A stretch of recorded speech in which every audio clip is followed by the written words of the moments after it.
Tu assistiu as aulas que tava lá na plataforma, Michel? Mas do ViaMod, tu assistiu essas do ViaMod? Todas, né? Porque a penúltima, acho que a penúltima e a antepenúltima que eu falei era sobre a continuação do gatilho da primeira mentoria. Aí era bem importante pra galera depois pegar, porque é justamente por isso que ela entra na 2.0, porque na primeira lá a gente falava desses fatores aqui para poder fazer a entrada. E na segunda eu vou mais além. Nessa 2.0 eu vou mais além. Eu vou falar sobre o volume horizontal, a importância dele e sobre pernada de movimento. Quando o movimento tem um início e quando ele finaliza, quando ele está perdendo, que é a exaustão, e quando acontece a absorção. Ou seja, é a continuação daquele gatilho, só que no nível mais aprofundado. Por exemplo, a gente sabe que agora na 1.0 a gente fazia assim, a gente olhava aqui, então aqui eu olhava a força e eu olhava a taxa, depois eu olhava o tamanho do volume vertical, que é justamente esse daqui, essa barra, que corresponde ao candle, e em seguida a gente ia olhar a POC, onde que esse 8, onde que ele se localiza aqui dentro. E aí a partir daí a gente tomava a decisão da entrada. Por exemplo, se a gente ia para cima de um padrão procurando o call, então a gente tinha que procurar essa POC aqui embaixo. Aqui seria a metade de um candle, então a POC teria que estar aqui embaixo. A POC é justamente esse número maior aqui, que representa o valor máximo da taxa dentro do candle de M1. Então, se eu queria dar um call, é interessante que essa POC estivesse aqui na parte de baixo, porque ia formar um padrão B, que é o padrão de reversão. Só que a gente tem que localizar isso de acordo com o que está acontecendo no volume horizontal. Isso, veja. Isso, mas você vai entender isso aqui mais aprofundado agora. Porque o que eu vou passar é um pouco mais, vai além disso daí. O que eu vou passar, o que eu estou passando nessas duas últimas, você vai conseguir operar vela a vela em M1. Mas eu não aconselho, porque operar vela a vela em M1 é uma doideira. É uma doideira porque você tem que estar conectado 101% com o gráfico. No primeiro vacilo você perde. Você perde a sua mão. E se você não tiver um psicológico muito foda, acontece de você colocar a banca toda. Tá vendo essa tela da Binomo aí? Pronto, é que eu tô nesse torneio aqui, onde eu fico treinando, muitas vezes é nos torneios. Aí, ó, isso aqui é praticamente no vela a vela. Ó, aí eu vou subindo. E aí, isso vem no vela a vela. Se você não tiver um controle e um gerenciamento, né, você for tipo de all-in o tempo todo, muitas vezes eu vou de all-in, quando eu começo um torneio 11 horas, 12 horas, que não tem tempo, tem que ir de all-in o tempo todo. Aí muitas vezes eu perdo, às vezes eu chego 6.000, 7.000, como eu tenho que colocar a banca toda, acabo perdendo. Mas é um poder, cara, que tu vai entender aqui quando eu te mostrar. Pera aí. Então, mesma coisa para padrão B. Você sabe, a POC tem que estar na parte de cima. Se você está vendo aqui nesse caso, ó, você está vendo, além da POC, geralmente do lado da POC tem a densidade. O que é a densidade? A densidade é aquela aglomeração de volume. Aqui seria a POC. E é aquela aglomeração de volume na região da POC. Por quê? Porque ali está mostrando que está havendo um interesse nos players que estão movimentando o mercado. Então eles estão interessados naquela taxa ali naquele momento. É por isso que junta e que forma a densidade. vai acontecer um conflito de interesse e aí você tem vendedor e comprador disputando a taxa. Claro que naquela região, como isso aqui, ó, que é uma densidade, a POC seria essa daqui. Mas por isso que cai por terra aquela ideia de que o suporte de resistência é apenas uma linha, porque na verdade quando o preço voltar para testar isso daqui, ele vai fazer isso para depois voltar, para depois fazer isso. Ele vai ficar aqui oscilando aqui e aqui, aqui e aqui. Ele não vai simplesmente bater na taxa e voltar. Pode acontecer? Pode, uma vez perdida. Mas na segunda vez pode ter certeza que ele vai passar da taxa. Aquela frase que a galera do price action eles avisam, ó, respeita toca somente na primeira vez que toca somente na primeira vez que o gráfico tocar lá no suporte de resistência. Aqui, ó, vamos supor que seja aqui que ele esteja marcando. Beleza, isso aí é verdade. Porém, você não sabe se ele vai voltar aqui ou se ele vai voltar aqui. Ou se ele vai fazer isso daqui. Ele vai chegar e vai passar um pouco para depois voltar. Ou vai fazer isso. Mas é uma verdade. Na segunda vez, se respeitou aqui, na segunda vez você não deve acreditar que vai respeitar novamente, porque quando eles vão atacar pela segunda vez, dificilmente, a não ser que entre um player novo para defender, mas dificilmente eles já entram para bater e para vencer. Eles perdem a primeira, mas na segunda geralmente eles levam, nem que volte depois. Então vamos aqui, ó, volume horizontal. O que você precisa entender? A gente está operando aqui em M10, poderia ser em qualquer time. Eu uso em M1. Você pode operar em qualquer eu estou em M1 só que 10. É como se eu estivesse operando 10 minutos. Entendeu? Ó, aqui eu tenho 10 minutos, 10 velas de M1. Daqui a pouco eu vou botar o gráfico lá e tu vai entender. Então, é como se eu quisesse ver aqui, ó, por exemplo. Ó, como as coisas fazem sentido. É como se eu quisesse ver onde que está a força máxima em M10. Tá lá no 769. M10 seria 3, 6, 9, 10, ó, desse candle para cá. Então 769, onde que fica 769? Fica bem aqui, ó. É como se a POC dessas velas aqui, é isso, a POC dessas velas seria aqui, que eu não vou conseguir riscar na binômio. Deixa eu ver aqui.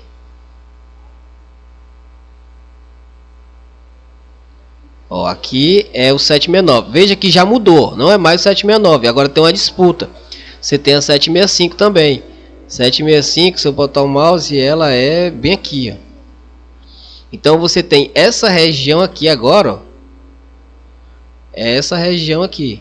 Ó. E veja como já mudou de novo. Isso daqui, cara, é o player saindo dessa taxa e avançando para o meio, ó. É onde o movimento se configura para ser disputado agora na 765. Então tudo indica que a briga será por aqui. Perceba que tem uma galera aqui, ó, que já está querendo montar, e aqui também o gráfico tende a fazer isso daqui agora. Ele tende a ficar aqui e volta, tende a vir aqui e volta. E aqui vai ser a zona de interesse dos dois players. Ou seja, tende a haver uma micro congestão agora.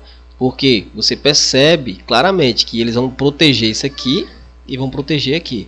Se você quiser marcar isso no gráfico, você também pode marcar. Vamos supor aqui, acho que é a 769, que é essa daqui de cima. E aqui é a 761. Se a gente fosse marcar aqui, 761 seria bem aqui. Ó, eu tô olhando, quando eu passo o mouse aqui, ele me mostra aqui, ó. Então eu tenho as zonas marcadas exatamente em M10. Se você for ficar observando, o gráfico vai ficar sambando aí agora. Agora, um detalhe que você tem que se ligar, que é isso daqui que eu vou mostrar agora. Você já sabe onde é a zona de interesse do mercado em 10 minutos.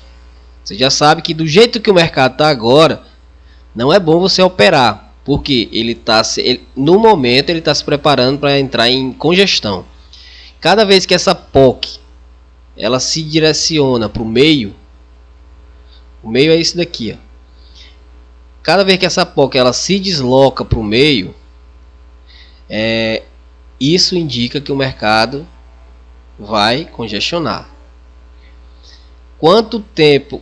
Eu não preciso olhar para o mercado para saber que isso aqui está congestionando. Ó, perceba, a outra POC, ó. Sabe o que é isso aqui? Os compradores protegendo o ataque dos vendedores, ó. Então, o que acontece? Como os compradores entram para defender, aumenta o volume negociado e, consequentemente, aumenta o valor da taxa.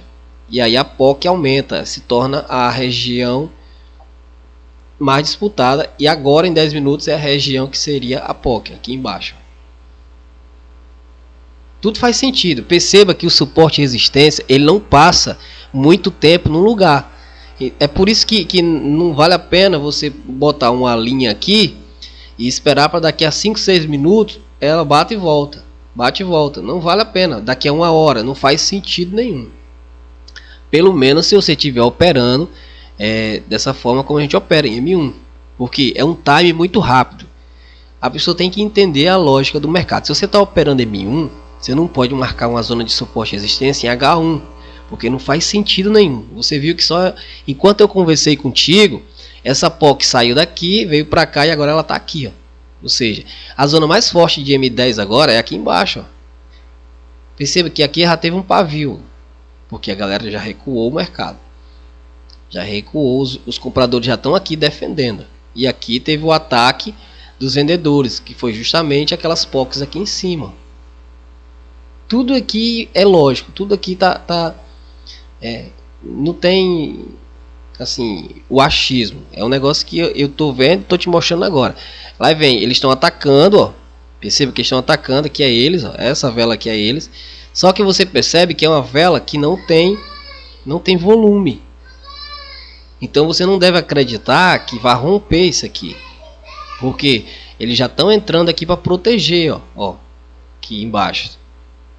Perceba que esse candle aqui de M1, ó, esse candle aqui de M1, ele ficou ó, com uma POC aqui e uma POC aqui embaixo, ó, essa e essa. Então o preço tende a ficar preso aqui. Vamos ver por quanto tempo? Bom, a gente pode ver, pode ser por 1 minuto, pode ser por 30 segundos, pode ser por 2 minutos, você não sabe. Geralmente ela fica presa mais tempo quando se forma esse tipo de candle aqui, ó. Quanto maior essa sombra e menor, mais estreito o corpo, maior é a prisão. E geralmente o preço dá uma flutuada aqui dentro. E geralmente quando ele rompe, ele vai embora. Você fica atento a esse aqui, a esses padrões aqui. Eles são muito foda para prender o preço. E faz sentido. Aqui é onde o mercado está operando. Aqui ele tentou subir e a galera empurrou para baixo. Aqui ele tentou descer e a galera empurrou para cima. Ou seja, tem um play aqui, tem um play aqui segurando essa zona. Por isso que tende a durar mais. E o corpo, a gente sabe que geralmente você só tem que se preocupar com os formatos de candle esse tipo aqui, ó. Esse tipo aqui geralmente vai reverter, porque o corpo dele tá maior do que a sombra, a sombra que é a cauda tá maior do que o corpo. Então esse movimento aqui ele tende a fazer na próxima abertura, ele vem, aí vai ter uma POC, vamos supor que seja por aqui, ele tende a vir, né, para depois ele voltar. Geralmente ele vem testar a sombra. Esse corpo aqui, esse candle aqui é um candle que tem um corpo maior do que a cauda, então é um candle de continuação. Como é que você vai operar isso daqui olhando para o volume? Você vai operar por aqui, ó. Ó, aqui vai sim. Então eu estou usando aqui o price action junto com o volume, que é a combinação perfeita para você operar. Quando é que você não deve operar? Quando você aprender a operar com esses dois, quando divergir. Por exemplo, o candle está me dando um corpo verde e E aqui, essa cor aqui não tá verde, tá vermelho. Então tá diferente. Então você não opera, porque tem uma divergência rolando no mercado. Ou seja, a divergência nada mais é do que uma manipulação. E aí é melhor, a qualquer sinal de manipulação. Pois é, a divergência